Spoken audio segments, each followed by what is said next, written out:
आपल्याला जी कमिटी बसवली होती ती कमिटीची शिफारस विधिन्याय विभागाने त्याला त्यांची शिफारस आणि हे सरळ विधानसभेत.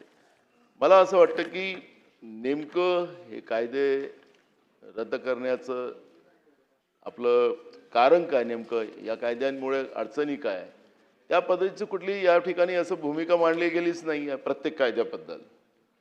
त्यामुळे मला असं वाटतं की आपण भंगार काढल्यासारखे या पद्धतीचं करत असाल तर याच्यात खूप साऱ्या गोष्टी आहेत.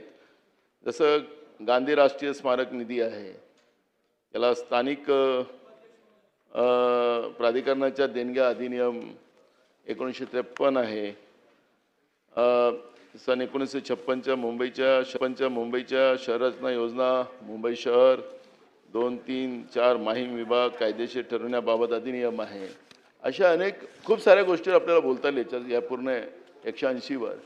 जसं तुम्ही म्हणालात की हा काही भाग गुजरात आणि एकत्रित होतात, तसं आम्ही सिफी अँड बेरारमध्ये होतो. आम्ही नागपूर, आमचा अमरावती भाग आम्ही सिफी अँड बेरारमध्ये होतो. मग आम्ही सिफी अँड बेरारमध्ये असताना आम्हाला हिंदी वर्जन होता तिकडे. त्याच्यामुळे जंगल हा शब्द वापरला गेला हिंदीमध्ये. झुडपी हिंदी वर्जन आहे. आपण इकडे बघतो की गायरान जागा असा उल्लेख होतो आपल्या मराठवाडा वगैरे या साईडला, कारण की आपण हा मराठी भाषिक होता.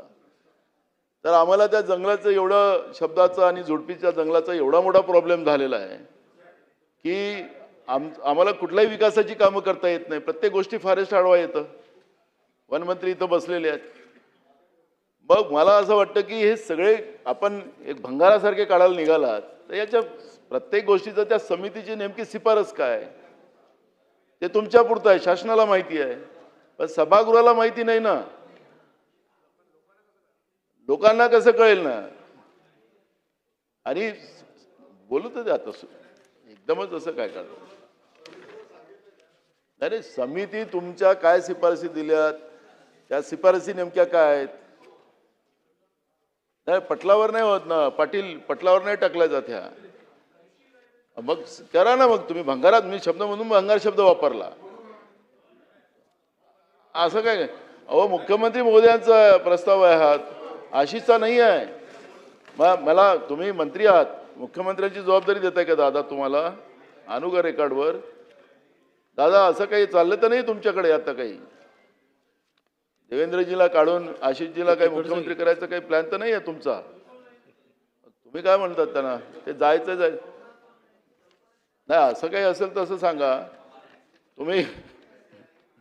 मी तो शांत राहा, तू मला डिस्टर्ब करू नको, नाही तर मी ती गाडी बिल आहे, बिलावर काही बोलता येतं आपल्याला. काही ना, बिलावरच बोलणार मी, काही कसं बोलणार. मला या ठिकाणी तुमचा जो उद्देश आहे दादा, तुम्ही हसताय, काहीतरी गडबड आहे. नाही, खरंच आहे. एक भंगार काढलाय तुम्ही कायद्यांचा. हे भंगार जो आहे तुम्ही हसतात आहे, काहीतरी याच्यामध्ये दाल में काला आहे. हा, भंगारमधून काहीतरी गडबड करायची, दमनकारी व्यवस्था तुम्ही निर्माण करतात.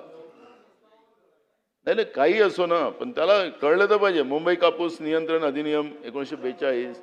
मग तुम्ही नवीन प्रस्ताव काय तुमचा? याला हे असलं पाहिजे ना. नवीन प्रस्ताव काय तुमचा, नेमका काय सुधारण्याचं कारण, आणि मग नवीन प्रस्ताव काय? मुंबई कापूस आकडेवारी अधिनियम 1946, हे सगळे शेतकऱ्याशी निगडीत आहे. अध्यक्ष मोरा, मुंबईच्या सीधावाटपाची पूर्वतयारी करणे व ते चालू ठेवणे बाबतचा उपायाबाबत अधिनियम 1947 हा कायदा रद्द करताय आपण. नेमका आता त्याला नवीन कायदा काय राहणार आहे? या गोष्टी तर सभागृहाला माहीत पाहिजे ना अध्यक्ष महाराज. आणि जेव्हा ह्या गोष्टीच माहिती नसतील आणि याला एकमतानं, जसं दादा गोसे साहेब मगापासून म्हणतात की मंजूर करून टाका, आमचं म्हणणं इकडे आणूच नका, तुमच्या कॅबिनेटमध्येच करा ना, आहेच ना आपल्याला बहुमत. पण सभागृहाला आपण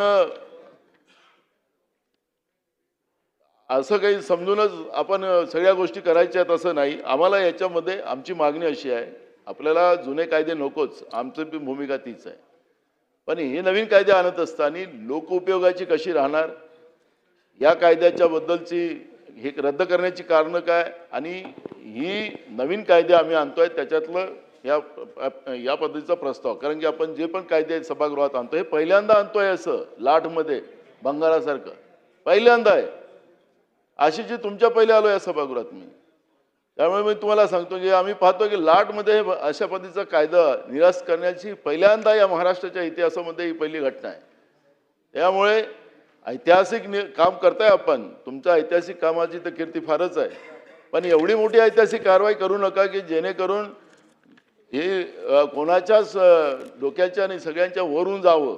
अशा पद्धतीची काही भूमिका शासनाची आहे का हे कळायला आहे, कारण की हे आम्हाला याच्यामध्ये संशय येत आहे. नेमकं नवीन कायदे काय राहणार आणि ते काय भूमिका आपली त्याबद्दलचं स्पष्टीकरण या ठिकाणी असलं पाहिजे. आणि त्यामुळे या सगळ्या गोष्टीवर जिथपर्यंत सभागृहाचं काय म्हणते समाधान होत नाही तिथपर्यंत या पद्धतीनं घाईगर्दीनं या पद्धतीचे भंगारामध्ये कायदे आम्ही काढायला निघालो असा पद्धतीचा संदेश या सभागृहातून जाऊ नये एवढीच माझी भूमिका आहे आणि त्याचं स्पष्टीकरण आपण द्यावं. प्रवीण भाऊ दटके. माननीय अध्यक्ष महोदय, महाराष्ट्र राज्यात